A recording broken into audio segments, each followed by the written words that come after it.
ना जेबे कि ना ना जाए ना जीबे ना जाए जेबे कि ना ना जाए ना जीबे ना जाए ना जीबे ना ते कहां के हईस बोर के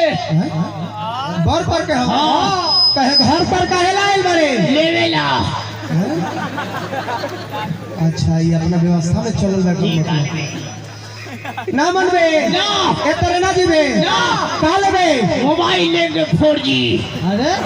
ई नयका जमाने का भूत बुझाता है ना यस नयका जमाने का बुझाता है अब मोबाइल लेबे के और कुछ लेबे उसमें सिम भी चाहिए हमारा जियो के अरे